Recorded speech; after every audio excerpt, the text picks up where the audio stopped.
मेरे मित्रों, सनातनी भाइयों, जब मेघनाद की मृत्यु हो गई, मेघनाद की मृत्यु होने के बाद में सुलोचना विलाप करने लगी, रोने लगी।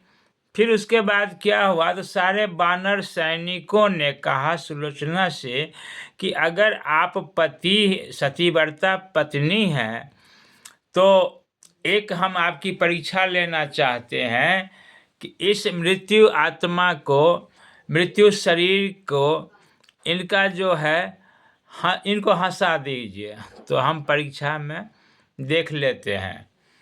तो सुलोचना बार बार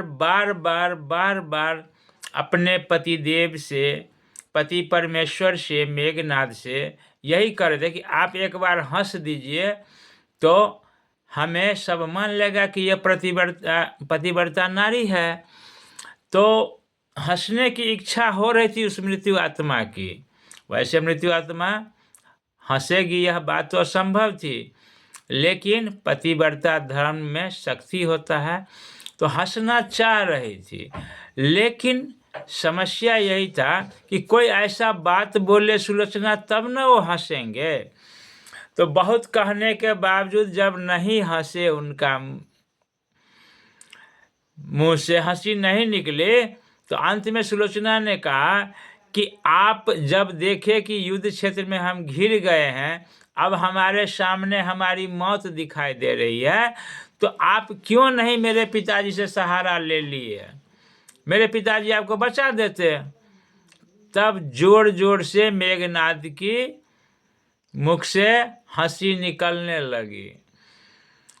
इसलिए हंसी निकलने लगी कि सुलोचना की बात सुनकर के हंसी निकलने लगी कि तुम्हारा बाप, तुम्हारा पिताश्री तो भगवान शंकर है, और भगवान शंकर है शेषनाग के अवतार हैं, और शेषनाग के अवतार तो ये साक्षात लक्ष्मण है, और लक्ष्मण ने ही तो मुझे मारा है, क्योंकि मैं अपने पापी दुराचारी पिता का साथ दिया, राजधर्म को निभाया।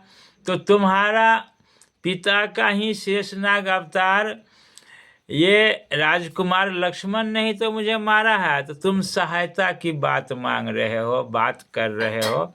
इन बातों पर हंसी लगने लगी। आजकल बंधुओं यही बात होती है हमारे समाज में। यदि कहीं कुरीतियाँ आप देखते हैं, बुराइयाँ देखते हैं, और उन बुराइयों के खिलाफ यदि आप आवाज़ उठाइएगा समाज में, तो आपको गला दाब दिया जाएगा। ये कुरीतियाँ करने वाले लोग कोई साधारण नहीं होते, उनके माथे पर बहुत बड़े लोगों का आशीर्वाद होता है। बात को भली भांति समझ गए होंगे।